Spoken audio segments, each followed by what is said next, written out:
This is the podcast that we ask our guests from in front and behind the camera, how did they get their foot in the door? What was the key to unlocking their success? What's their story? Join me and our guest, Glasgow's very own Bafta Winning Casting Director, as we chat about why he knew Top Boy was going to be special, hitting rock bottom after casting This Is England. He also shares the surprising amount of objects that people throw at him in the room. He gives me the best audition advice I've had, and even promises to send me a pair of trainers if I get a call back on my next tape. Our guest today is Casting Director Des Hamilton. Hey Des, how's it going? Hey, how are you? I'm good, man. I'm good. Thanks for taking the time to do this. I really appreciate it. I know you must be very busy. No, it's just kind of a surprise to be asked, and it kind of is it's of interest.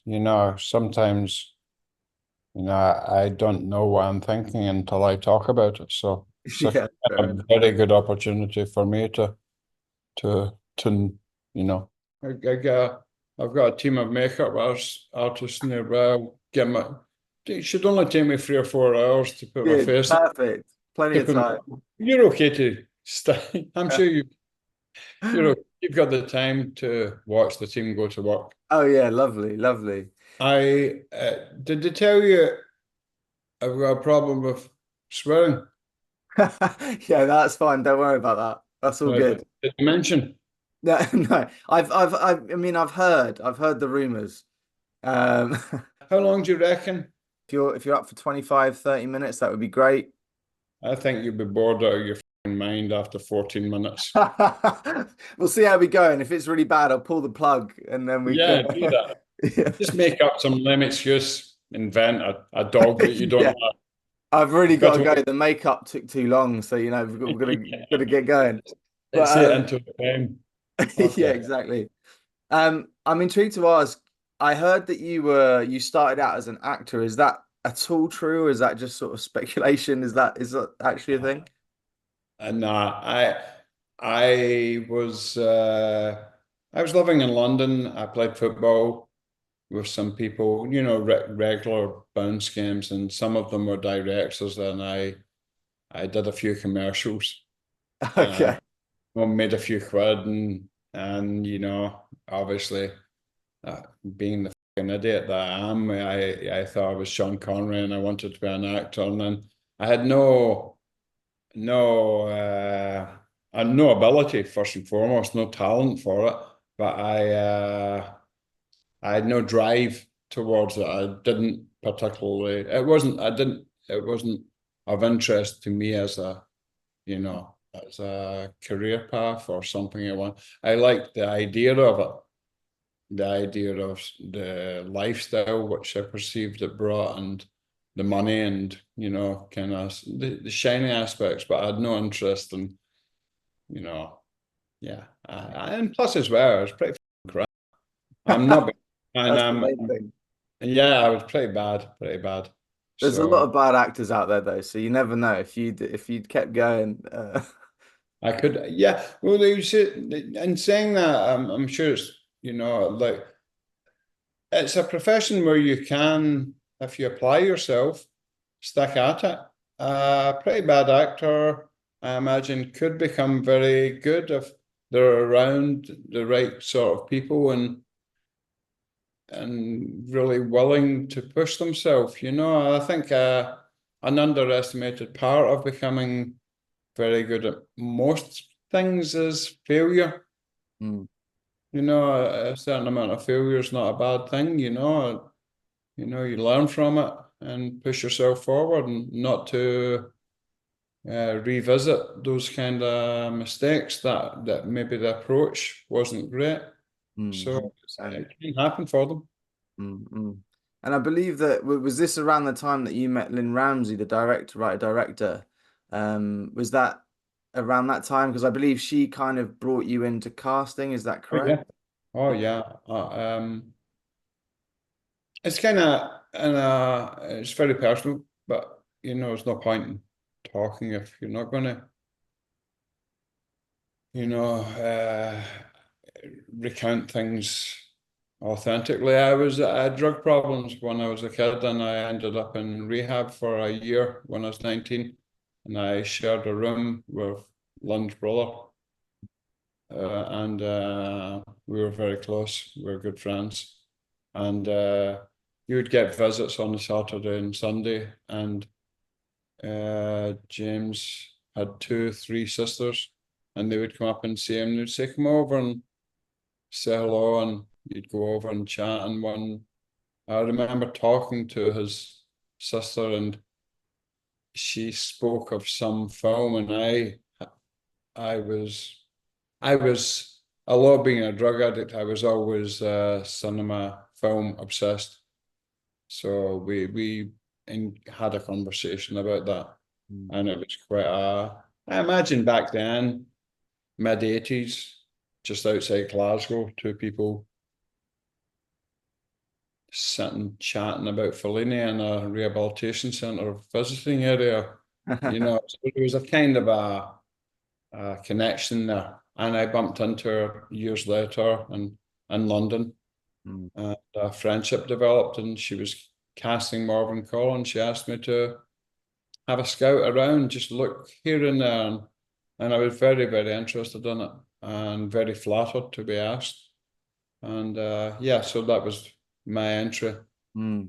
Wow, To that's really wild. So it's a real, does that feel like a real sliding doors moment meeting her?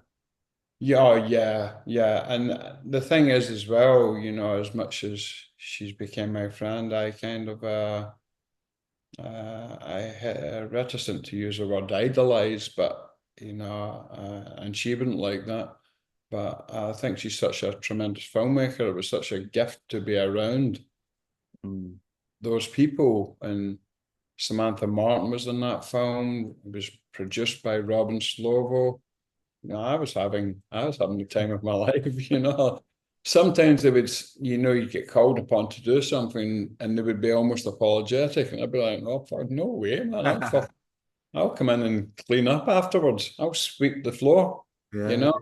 And I pretty much would still do that around Lynne. You know, I think she's a really, really, you know, I'm very patriotic, and she does national treasure, a Mm. wonderful, incredibly talented filmmaker. Mm. And yeah, I'm very grateful for the opportunity that she provided me with. Mm. Well, we'll talk a little bit later about the sort of the rest of your career and things that have come up, but it's amazing to hear that start and that be, a lot of people listen to this podcast hoping to find a key or a way into the industry, and some people down on their luck. So that's a great thing to hear that, it can happen like that. You can meet the right person and they champion you. We had, I know Tommy Flanagan. I've worked with him a few times. Yeah. And I believe, like, obviously he was in Ratcatcher, which was one of her films as well. Is that you guys know each other? That's how you met Tommy Flanagan as well? He's my best friend. He's my, he's my son's godfather, and I'm Yeah, his daughter's yeah. father. We've remained close throughout. We were friends in our late teens Mm. when things were pretty rough and tumble around Glasgow. And yeah, he's a great guy. He's got a tremendous spirit, Tommy. Mm. You know, I'm not best equipped to talk about him. I love Tommy very much, and I'm so happy to.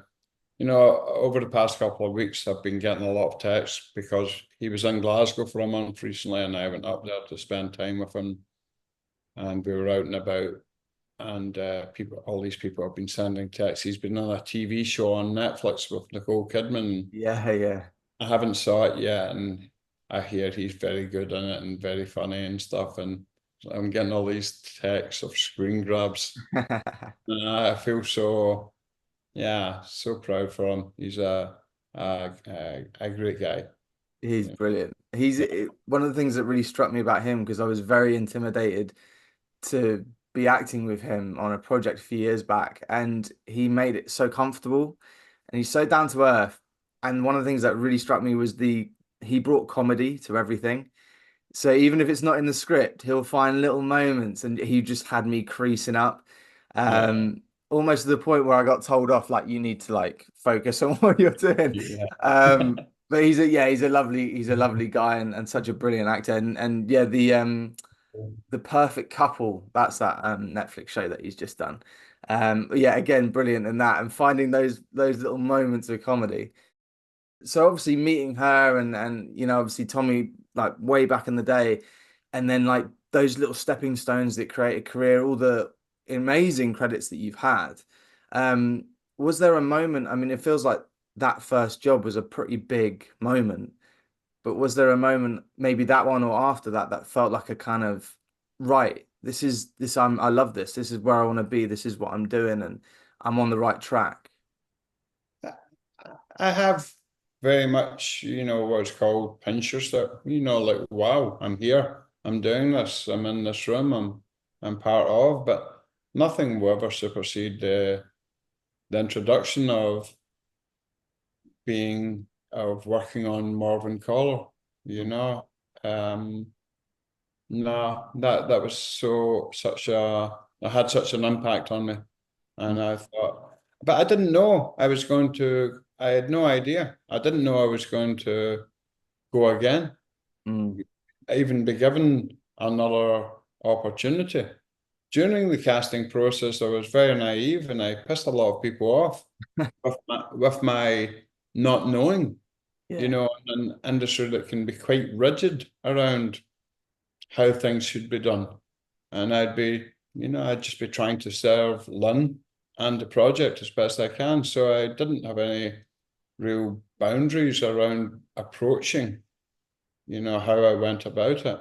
Mm. So I didn't know it was going to become something. I knew I would wanted to, but I Mm. was very fortunate straight after a lovely, wonderful Glasgow producer, but she works everywhere, America and down here and stuff.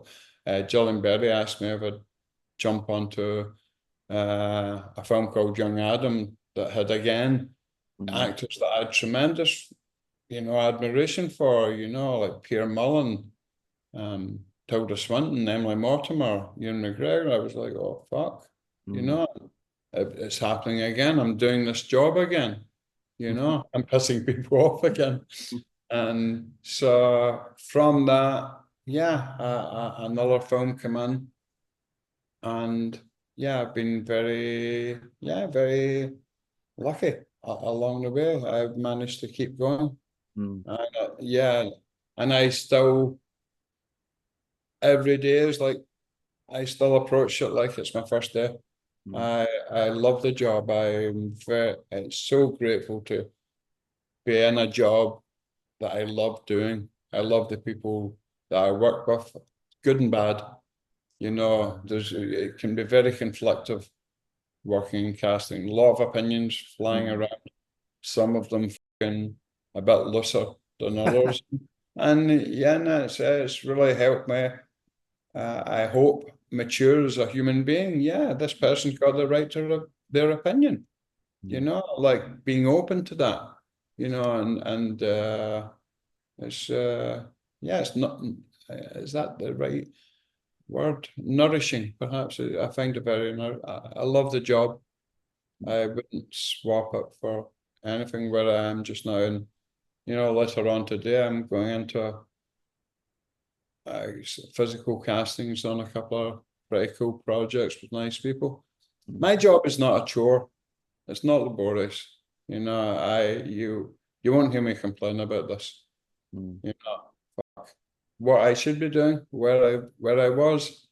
Oh fuck, man, I'm a double rollover fucking Euro millions winner in terms of employment. Before I did this, I was, not to demean these professions, but I did what I had to make money to eat. I'm Mm. a very working class person. I worked, yeah. Well, let's just say and less. I worked in less glamorous surroundings. So yeah. Course, yeah. No, I mean that's the thing with filmmaking, the industry in total. It is seen as this really glamorous thing, but at the end of the day, it's just another job that if you love it, I mean, you have to love it to be doing it because I think it can be quite hard. The ups and downs and have you ever had any moments where, obviously now you're smashing it, you've got all these amazing projects, but were there times where you thought, oh, maybe this is not going to work out and you weren't getting so much work? Was there ever a gap there, or was it always, once you started rolling, it was momentum? I think I had a moment, maybe I'd been doing it for 5, 6 years. I was getting divorced. I was estranged from my son, which I found very difficult. I'd developed a drug habit again with narcotics again and crack cocaine. And my father passed away, and I was a bit of a mess. And obviously there was a reflection of that in my work. I wasn't delivering. I was making a mess of things. And I thought, all right, this could be over. I made a mess of 3 or 4 projects back to back. My reputation was pretty bad, and the forgiveness and generosity of spirit that I'd received because I didn't train as a casting director. I had no experience of it, and people were quite cool about that. But then when I was making a mess, it can also be a very forgiving industry. But at that point, just at the start of the madness, I'd cast This Is England, and I'd met Thomas Turgis, who went on to be the lead in the film. And then I went into my own downward spiral on a personal level. I ended up borderline homeless, penniless, and the phone wasn't ringing. If it was ringing, it was fucking debt collection agencies and, people like giving me a hard time. What the fuck? I'm here, I'm waiting on you. And I didn't know really when, why? I didn't, I was just fucking things up on a daily, weekly, monthly basis. But then I heard a whisper. They said that This Is England. Somebody had been to a screen and said, that's pretty good. And that kid's electric in it. And I was like, yeah, probably it's a shame I'll never see it because I'm emaciated and I'm looking at rehabs in foreign countries, and but it gave me a will to fix up. So probably not the best phrase to use about giving up drugs to fix up. And no, I thought straighten up, liven yourself up, And I cleaned up in time for at the time when This Is England came out, and the phone started ringing again. So Wow. yeah, so that's that. But there's been times, as much as I love the job, that like you look at stuff and you're given opportunities. I've been given a few opportunities by saying, would you be interested to direct and stuff, but I don't think how good I'd be, I don't know. I'm not really sure of it. And I would love to write, but for now, the job casting is all consuming. And I work with a really great team, my colleagues. So I've got to, I've got to. They're kind of a mirror for me. I've got to maintain the same standards of work ethic and approach. Of course. Yeah. But you did write and direct a short film, am I right? Behind the Door. Jesus. That is correct. No, I read recently somewhere that had 1 view, so I take it. Hey. Yeah, it's 40 minutes of your life you'll never get back. So you have I, tried it though, so it's not like, you've dipped your toe into that. yeah, because it was interesting, but what it did show for me was, that I definitely don't have the same feeling towards as I do for my job. It was an opportunity, and the idea came up very quickly. I was shocked by the response, utterly shocked by the response. You know, the people that were in it were people that, you know, yeah, we were given, yeah, it was a good response from like Kate Ashfield, my ex-wife, and Rafe Ball saying yes, we'd love to come out. I was like, Yeah, okay, not bad. let's go. And David Katz Nelson shot it, and he just won an Emmy or something for Downton Abbey, and I was like, God, maybe it's not that bad. Yeah. I didn't have that detailed approach that I see in other directors for Mm, every department. I thought I just want to talk to the actors and see if I can figure something out mm, along the way. It's something I would have to do a lot more to feel good about myself doing. mm. That's very I big of did, you to admit that, though. pardon? It's very big of you to admit that, you feel like you could improve on it. Some people are like, yeah, it was great, I smashed it. But Oh, oh, oh, with far from that cast, you could definitely get away with it and say, yeah, yeah, easy peasy. no, it's so did you watch it? No, I haven't seen it, but I will now because I feel like I looked at the IMDb and I was like, Jesus, like you only directed one thing and I saw who was in it and I thought, oh, I'll have a look at that. Wait, do you know where I can find it? Because it'd be quite interesting to actually even use a clip for it on here as well. Um, I don't. I'll say, yeah. People, no, because it crops up. It crops Yeah, up. You know, I get occasional message.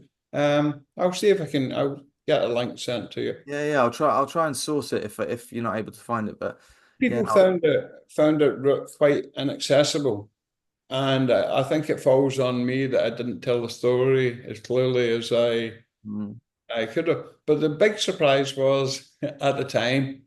It was a long time ago, and we were sending DVDs over yeah. out to places. It got picked up in a few decent festivals, and then it was very well received by some decent people in LA, which was a real. It's like fuck, you know, we're getting these quite really nice messages. Ultimately, it was a good time. It was a nice experience. You know, it was a Great. Yeah, no, I'll definitely I'll look out for it for sure. I was going to ask as well.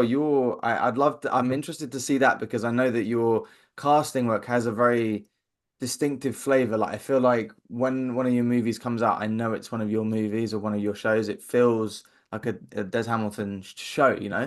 Is that on purpose? Because I know you're saying that you kind of accidentally rolled into this. One thing came after the other, but it feels like you really pick and choose your projects. Oh yeah, I couldn't do anything that I'm not, you know, I'm not in it for money. I never have been, you know. Don't get me wrong, it would be nice. But yeah, I wouldn't do anything. The second film I did, I thought I got offered something simultaneously, and I didn't do it, and I couldn't figure out what it was. I wouldn't go and see it.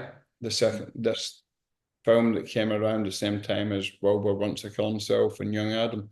It was quite lucrative. It was a decent production company, but I couldn't sleep properly. It didn't sit well in my stomach, Mm, and I I realized, oh, I wouldn't go and see it.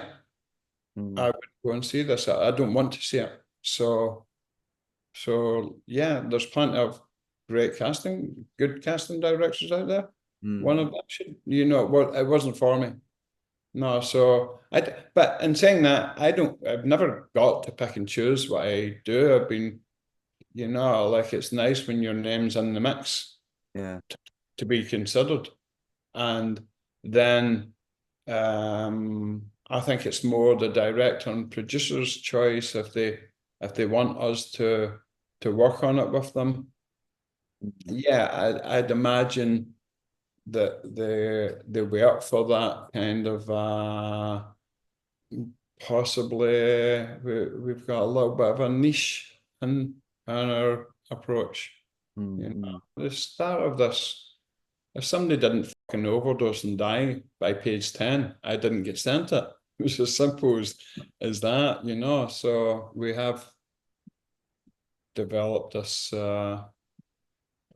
yeah, kind of, there's a kind of similar vein to the work. Mm. I'm not quite sure what the label would be on it, but there's a kind of, yeah, I don't know. I don't want to say anything and sound like a fool. Well, I'll say it for you. But I mean the project, obviously we mentioned This Is England, you mentioned This Is England, but things like Four Lions, Bronson, they're all like these sort of really just now iconic British movies that have just become, I guess they weren't huge budgets, but they've now become things that people watch all the time and they've become really popular. Do you ever have an inkling when you're doing a project where you go, oh, this one could be special? And one of those special ones where you just go, something about this. That's a great question. Something I'm not sure.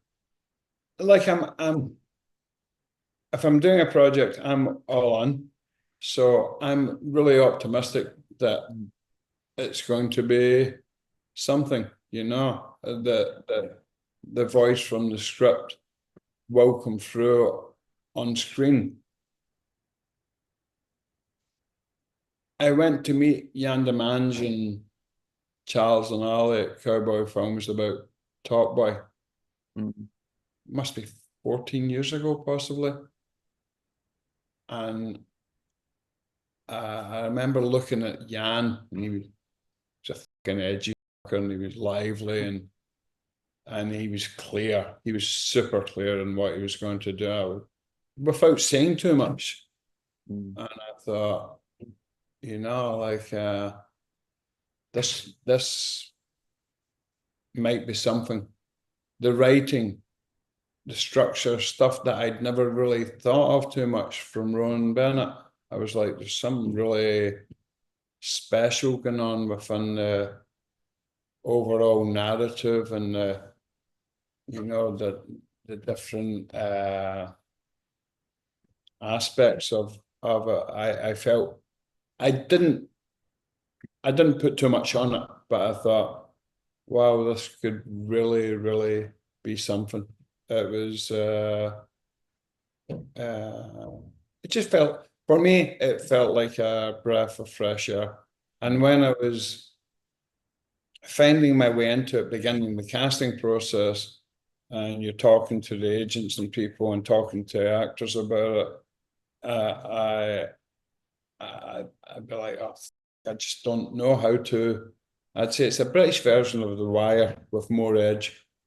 And that flew out of my mouth, and I was like, yeah, I'm sticking with that. That's, because it kind of, people didn't come back after I said that, Yeah. a British version of The Wire with more edge. Like, whoa. Yeah. I was fucking pretty smug for a couple of seconds. I was like, yeah, I like that. And then, yeah, and when I watched that first series, I was like, wow.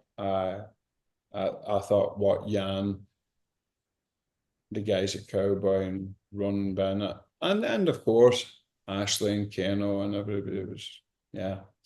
Yeah, I remember watching the first series when it first came out, and it was really like so different. And Yeah. before it was on Netflix, was it? I can't remember what channel it was on, but it was on Oh, Channel 4, Channel 4. Um, and it was kind of the first of its kind. But then when it went to Netflix and they did, the further seasons, it became a whole, Netflix is such a huge thing, isn't it? It blew up even more. Was that a surprise that, something that was obviously you did quite a while ago, then had a kind of second life yeah. years later on a different platform? Um, Not surprising. The size of it, the scale of it, I felt, no, I'm privy to read those first couple of episodes of, Yeah. what I still call season 3, but what different people call season 1. Mm. So Yeah, yeah. there was 2 in 2011 and 2013, and then Yeah, it all seemed very different, but it was pretty, yeah, the overall size of it, yeah, it was what we could do, Mm. what we had access to. You've got people like Drake in the background and stuff, like, and I'm so fucking, like, I had to ask my kid who Drake was. He's buzzing about Drake, should he be in it? He said, no, he's a rapper. He was telling me, just be quiet when you go to those meetings. Now for a quick break. We'll be back to the episode shortly. If you enjoyed this episode and want to support us, get early access and exclusive content and episodes, click to join our YouTube channel and become a member now. Please leave us a positive rating. Add us on Instagram, Twitter, TikTok at Life in Film Pod. Essentially, please like and subscribe everything. It makes a huge difference. Thank you. This podcast is sponsored by Betterhelp. Do you work in the film industry? Are you freelance? Or perhaps you have a 9 to 5? No matter what you do, mental health affects us all. I struggled early on in my career with the uncertainty of if and when I would ever work again, struggling to pay my bills, or simply with anxiety. Don't know about you, but being an actor, it's very important for me to maintain structure in the downtimes, and I found not only exercise, but talking to someone, for me, was a game changer. And so Life in Film has partnered with Betterhelp to provide you with access to the largest online therapy service in the world. And it can all be done from the comfort of your own home, from a phone, tablet or laptop. No commute, cutting down travel costs, and most importantly, it's affordable. With over 1,000 therapists in the UK, Betterhelp can provide access to mental health professionals with a wide variety of expertise in mental health. If you need someone to talk to and you're thinking of giving therapy a go, Betterhelp is a great option. And being a listener of the podcast, you get 10% off. That's 10% off your first month at betterhelp.com/lifeinfilm. That's betterhelp.com/lifeinfilm. And back to the show. What we had that was different when it came back via Netflix was, here we go. The first open call on Top Boy 1, 2010.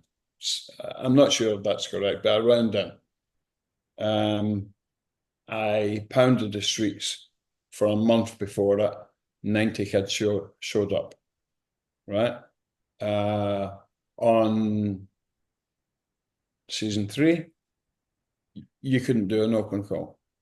You couldn't, because it would have been, like, you just couldn't do an open call. It would have been like a football match. Mm. It would have been a queue to get into a football match, it would be insane. It would How be, does that change the dynamic? Because obviously before you were, I guess, finding a lot of people that hadn't had that much acting experience, and then suddenly it's this show everyone knows, and you're casting a new season, and it's like you can't really do that street casting, so you have to do normal casting. What the process is, what's the difference between those two things? no, you would have to identify, you'd have to go to places and get a look at people. Like, you're like half a stalker, you're looking at them, trying to listen in a wee bit, and how they move, how they, the eyes, and then you can go in and they tell you to fuck off immediately, and then you say, I can't stop by. They say, when I said fuck off, I meant, hi, how are you? Yeah. It's not that. It was kind of, yeah, still a lot of street casting went on right till the very end on the series, but it was more, you couldn't just put it out there that anybody at once can show up and, potentially get seen for a part down the line. You were cherry picking. Mm. See something, you'd have parts in mind for them, for the cast. Yeah. But that's the same on every film we've ever done. Mm. We're doing a fairly, what would be regarded as kind of big budget show for Paramount just now, and and we're going through the channels of all the agents and managers and whatnot, and who's got a good CV and who's got a bit of profile, but there will always be room for somebody standing in a queue near to you, and you think, oh yeah, Mm. you could play this part, and I would never hesitate to keep yeah, that will always be a part of the game. Fair play. And obviously winning a BAFTA for Top Boy, did that change anything at all, or was that? I mean, the fact that BAFTA are now recognizing casting, which it's just mental, that wasn't a thing from the start. But did that? Was there a shift there at all, or did you feel that? For me, Yeah, winning that I, BAFTA. I come from Glasgow, mate. All I've heard out of Glasgow is, yeah, we heard they offered it to everybody else, and I was the only one that accepted. So there's no opportunity for thinking too much about it. Like, um,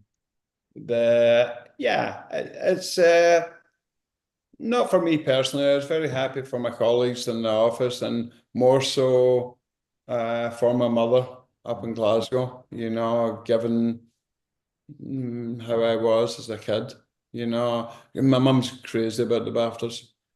We always watched the BAFTAs and stuff. I remember on Yeah. Sunday it was a bit of a and the Oscars and so I think on a business level, yeah, it's been quite like I suppose it must be. I don't know. I I loved it. Mm. No, it was during COVID. There was no ceremony. I was away abroad with my kid for a weekend, and we watched it on YouTube. And this is when it when it struck home. I woke up that morning, and I said to my kid, "Oh," he said, "What's wrong with you?" I said, "Oh, 1-to-1." He says, Is that you just thinking about it?" I said, "Yeah." I said, "But I'd really like to win." And he was smug. He's tucking in his breakfast. He said, "You will." And I found my colleague Alan at the office about half an hour later, and I said, "Oh, man, I woke up. I really want to win." She said, we will."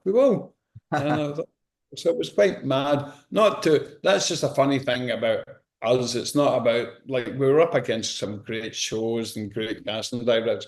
It definitely could have went to anybody on there and they would have been worthy of it, more than what, my favorite casting director of all time, Shaheen Baig, was one of the nominees as well, and Nina Gold was on there and people like that. It could have went anywhere. So it was yeah. But the thing that brought it home to me, we're sitting watching it, and when we did one, we were in a hotel room and my kid went ballistic. He went mad. He was so happy. And I thought, all right. So yeah. Yeah, this is good. This means something. Yeah, this is good, and it's yeah. But couple of days of nice texts and thanks, and then back to work. Mm, You of course. know, yeah, that's the ultimately the best thing about it is that it sits on a shelf in my mum's house in Govan Hill, Glasgow. Oh, And that's nice. So she's got it. She's got it. oh yeah, I'd Yeah. have broke it by now. I almost broke it when I picked it up.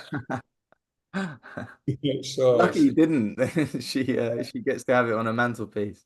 yeah, she's proud about it. So yeah, so that's a overall best part of it. And in terms of, this is I pretend this is for the audience and more for me really as an actor, but I'd love to know your advice to someone because I mean a lot of taping is going on now. There's not so much coming in the room. Do you have any advice on? Yes, I do. Yeah, go on. Yeah. Um, like taping will go on to be the entry point into being on a shortlist. You will go into people, as you know, people will go into a room at some point against three or four others for that part. But the self-taping, um, the self-tapes should be approached the way you would approach auditioning for Hamlet at the National Theatre, regardless of the size of the part, should be approached. We see, forgive me, but Well, no, don't forgive me. I'm not apologetic about this. I'm trying to help. Sincerely, I'm trying to help. Don't shoot yourself in the foot. Don't say, right, I'm going to put that self-tape down at 5 o'clock, between 5 and 6. Don't fucking do that. Don't put yourself, don't debase yourself. Approach it all afternoon. You know, give it an afternoon and try it and test it and be perfect. Get yourself ready. Get your voice warm. Get yourself physically in the right mindset. A lot of self-tapes seem as if a person is finished off a coffee and a sandwich and thought, oh, right, if I can do this self-tape, and it's a fucking waste of time. I never get it. I never get anything. I can't self-tape. I'm bad at self-tapes. Well, then you don't do it. Do another job. You know, because you're not being kind to yourself. You know, go in with the correct mindset. Be correct in every department that an actor. I say actors for actresses and actors as an actor, so including anybody, whatever the approach it correctly and go over your intentions. You know, scenes are very simple. Got to remember, what do you want in that scene? What happens if you don't get it? Why now? So that's your foundation. And then go in and do the scene. And you've prepped it. Don't be in the center of the frame. Never be in the center of the frame. Okay. And never speak the moment the casting director, the producer, director, whoever presses play. Don't speak. Let them look at you. Let them see that you're there. You are, you know, whoever. You are Othello. Let them see Othello for 2, 3, 4 seconds, and that will make them want to lean in to watch you. When you do speak, don't raise your voice. Even if the stage direction says Frankie is screaming at the top of his lungs, don't fucking do it. Okay.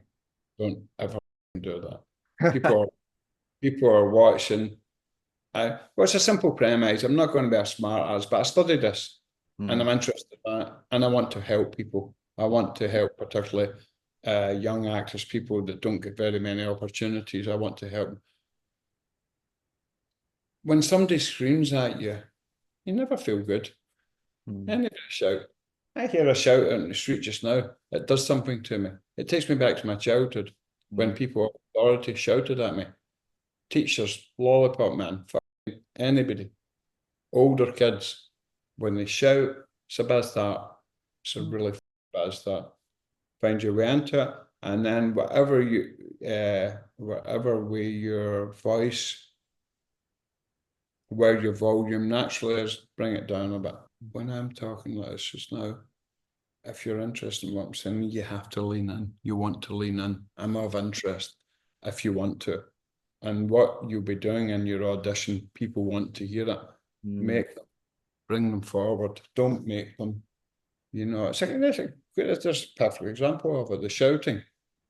Yeah, too much. Talking quietly, you know what I'm saying? You know, it's a perfect example, Yeah. I think. And at the end of it, never be seen leaning over with your finger. I've just done a selfie. Never do that. Let it run. Let them see you finish, and let them see that you're still in character. Then eventually walk round it, and stop it. And even I could manage to edit. Well, that's a lie. I probably couldn't. I know people that could, and I could get to them, taking you chop that last 5 seconds off of the dead space in the room. Yeah, and work it and work it, and it doesn't have to be word perfect unless you're. I suppose Shakespeare has to be word perfect because it's iambic pentameter, and you know, and it doesn't work if not. But speaking your own voice, be natural, and you know. There's a lot of stuff that if you've been sent that self-tape, somebody believes in you. A casting director, somebody along the way believes that you can do this great. I would never send anything to you just for a punt. Mm. I believe that I could get a surprise of my life. You could smash this. You could get this. So, honor that, Mm. by and whatever helps you. If there are a few words in there that you just can't get your head around, or you're finding the rhythm of it, it's taking you right out, alter it. Mm. Nobody ever got kicked out of equity or out of spotlight by changing a few words in an audition. Mm. If anything, I would imagine a lot of people would be more interested that you've got something about you that Mm. you're choosing. Obviously, it's a fine line. You don't want to do it too much, but find a way that suits you, where you can be your best. I'm Mm. talking to MD that hasn't switched off at the start of that fucking dreadful monologue. I love that. I think because we've had a lot of casting directors on here, and all the advice that has been given, I've never heard any of those things. So genuinely, I'm doing a tape this afternoon, and when I say this afternoon, I mean the entire afternoon, obviously. Uh, And I'm going to take all those things and I'm going to put them straight in there. That's no, that's really, really interesting. I guarantee you will be recalled. If you don't get recalled, call me up, send me a fucking link to a pair of trainers you want. I'll post them over to you if you don't. Yeah. If you're doing it, I mean it. If Mm. you're doing that, you're giving it your whole afternoon, and Mm. you're going to employ some of the stuff I said there. If you don't get recalled, send me over whatever. And don't go fucking mad. Don't go fucking Prada collaboration with talking a basic kind of comfortable pair of Adidas. I love that. Yeah, I love that. That's funny. Yeah, deal. But imagine you watching a self-tape on a train today, right? You're a director and you think, I should take time to watch a few of these, right? You've got headphones on. Some guy comes on, you press play and he's screaming at you. Mm. Mm. Jesus. Yeah. Could be fucking Brando in his prime. You would be like, oh, no thanks. Yeah, yeah. And that goes for being in the room as well, I presume. Like never, I wouldn't shout in the room as well. It's slightly different, I guess. It just, it might be, I don't know, I'd like to. One day, maybe I should ask other casting directors when I meet them. I don't see it as a tour de force. Mm. The people ranting and raving and shouting. I don't. I think as an actor, I think you've got to be able to do that. I think that's there. Mm. Most actors have got a fucking tremendous amount of angst, anyhow. So I'm sure there's certain 100%. stuff that I think is a given that you can do. Yeah. Don't Yeah. mind, don't do that. Like there might be a stage director. He has a long drag on the cigarette. Yeah. Then that's two fingers. There's no cigarette. There's no smoking into your fucking. If you're going to do it, fucking then do it. But like, oh, fuck stage directions. No Yeah. disrespect to the writers or whatever. God, I hope I'm not coming across as fucking too austere. No, I I think that's brilliant. presume that you can smoke. Mm. I presume you're an actor. You can definitely take a long drag in a cigarette in a tense situation. So, well, I don't. It's nobody ever got the part because they mind smoking a cigarette. They got the part because they took their time, immersed themselves into a role, were totally fucking convincing. Boom. Mm.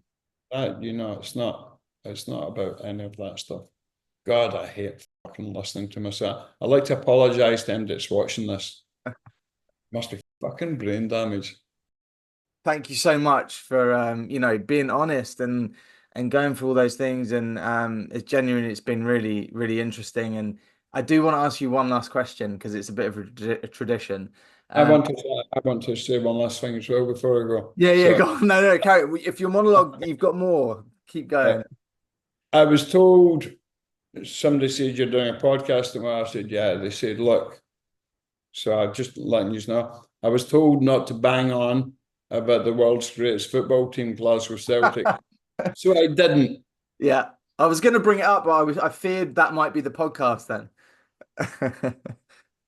You've done well. You've done very well there. I noticed you even mentioned it in your BAFTA acceptance speech. So I knew that it was obviously a big part of your life, but we'll swerve that completely. No, no, I'm not saying another thing till I'm going to go up and get an Oscar in a couple of years' time, and I'll be wearing the full kit. You should definitely, 100%. Most embarrassing moments, yeah. Yes.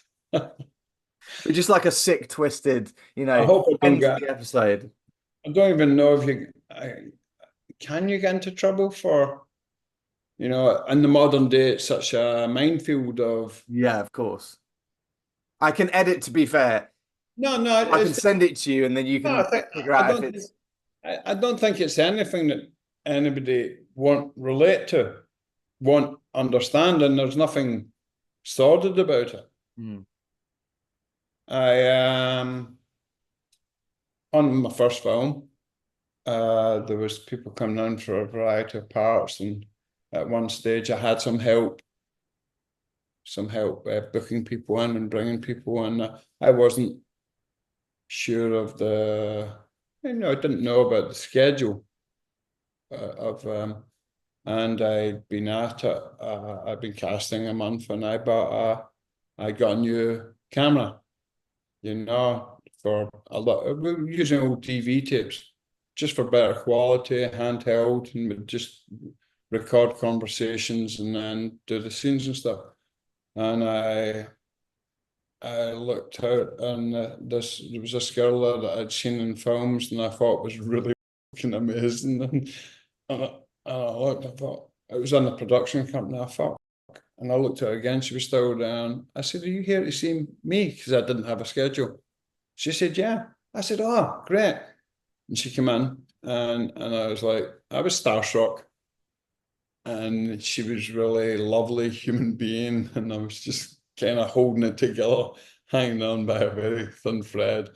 As I've watched this as quickly, I ascertained I'm not the coolest of people, and I've stood there and I was like, oh, fuck.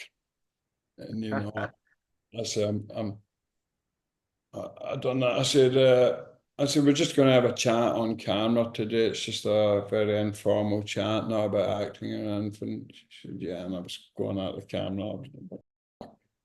I hadn't read instructions. It's not even the funniest of story, but I remember it vividly. And so I said it to her again. I started to repeat myself. I said, yeah, it's just a chat on camera. It's quite. And she was probably like, fuck, is it? I'm not a casting director. This guy's a fucking mess. Trying to get the camera to work. Yeah, and I said, and I was up and looking at it, and whatever, nothing's coming on the wee screen that flaps out. And I said, we will get this going, as soon as I can get this camera working. And she, cool as fuck and perfect, received pronunciation, said to me, perhaps it would work if you took the lens cap off. Oh no. And I said, yeah, of course I know the lens cap's on. It's more and then I took a few, I had a few more buttons, and then I took a lens cap on. Said, yeah, that's it. Yeah, it was the buttons, not the lens. And tried to stay like. Fortunately, we became friends, and when I see her from time to time, she'll say to me, "How you doing with the cameras? Have things improved?" She reminds me. So that's about it. But in saying that, it's one of many embarrassing. I love that. I don't take it too seriously, and I hope that atmosphere rubs off on the talent coming through, where this is not an intense environment, and that maybe they can forget they're at an audition. So by the time they get to read, well, or is that me making excuses for being not? Anyway. Anyway, You got your own cameraman now. yeah, Can I share with you just before you leave, just another yeah, couple of minutes? I have an embarrassing story, and it actually involves you. right, And in me coming in, I came in and read for the Ned Kelly movie, did True History of Kelly of the Kelly Gang, yeah. and I remember the director Justin saying to me once I come in the room, like, I want you to wind Des up. I was like, what? Okay. He's like, yeah, do something to really piss him off. And I just thought, oh, I don't know what to do. And I remember doing the lines with you, and it was embarrassing for me because I, when we were doing the scene, all I was thinking about was like, what can I do? And it kind of took me out of it for a moment. And I was like, I remember we were doing the lines, and I can't remember what I did now, but I did something, and your reaction, you seemed really angry. And in my head now, I'm like, well, obviously you were acting the script. But then at the time, it took me out, and I was thinking, oh, is he angry with me, or what have I done? And then I just completely f***ed the audition because I was like in my own head about this comment that was made at the beginning of the audition. Um, and yeah, it was a terrible audition. So I apologize. You probably don't even remember there were so many people coming in for it. But I remember it, and I remember it being toe curling. I do remember you coming in. You do. I don't remember anything being that bad. Oh, okay. All right. Well, that's good. I also, did he not tell you to hit me and stuff? He's what did he say? He was like, oh, just give him a little slap or give him like a. I can't remember. It's quite a long time ago now, Yeah. and I just remember thinking, oh, I've overstepped the mark, or I've Oh no, offended you, or like. never, never, Okay, never. so I wanted to. At least I didn't shout. I don't think I was shouting. That was the main thing. That's good. A lot of people did. So you didn't Did do that. they? Yeah, yeah. Do you know George MacKay, the actor? Yes. Yeah. Yeah. Brilliant. Well, he went on to get the part, but Yeah. during Yeah. I think Justin Kurzel said to him, "Really go at him, Yeah. not a little slap." And so it ended up a tussle. Oh And wow. I'm Really? kind of looking at George, but he's gone. He's gone. And I'm kind of like, what do I do here? So at the end of it, as it came, I hit him a little bit, pushing him back, Mm. just not violent. And I sat back down, signifying the scene was over. George was still in character, and they walked over and they looked at me and he leaned down and he done it. Fuck solar plexus. Yeah. Oh, Jesus, breath took out my red. Oh, God. And Justin's looking at him. Oh, no, he's Australian. I won't do the Australian accent. He was, oh, mate, that was fucking great. And they're talking to each other about approaches. I'm fucking lying there wanting paramedics, oxygen. I love that. I kind of love that. I love George, but oh man, what a dinky. He's got a good punch. Well, I don't feel so bad now. Having heard No, no. that. Yeah, I should Yeah, have taken it further, and now I know what to do next time. yeah, yeah. Jasmine Jobson, her turning point in Top Boy audition, she picked up a chair and she launched that at me. It hit me hard, smacked me. Yeah, yeah. People are going to listen to this, and they're going to start throwing more at you to try and get the roles. I know, but yeah, I would say they should be careful who they do that with. Yeah, of course. I'm actually okay with it. I'm Mm. good with it. If that's what's happening, if it's true and it's authentic, I'm good with it. But I don't know if that would be universal. Well, Des, Listen, thank you it's been a so real much, pleasure man. to talk to you. And also, I meant to say, I love this. I've listened a few times. Oh, cheers, Like, man. yeah, I love what you're doing. It's great, Oh, fantastic. thank you. I And appreciate that, man. I hope this have been of some use to some of the people watching. I really do. Oh, mate, it's been wonderful. I really appreciate it, man, and all the best. Hopefully, Well, see you at some point again soon. And yeah, no, I won't, definitely. I won't hold back. I won't hold back. I look forward to it. All right, cheers, All man. right. Have a good day. Bye. Cheers. Bye. Bye now. If you enjoyed this episode and want to support us, get early access and exclusive content and episodes, click to join our YouTube channel and become a member now. Thank you to our guest Des, and thank you to his team. And thank you as always to our sponsor, BetterHelp.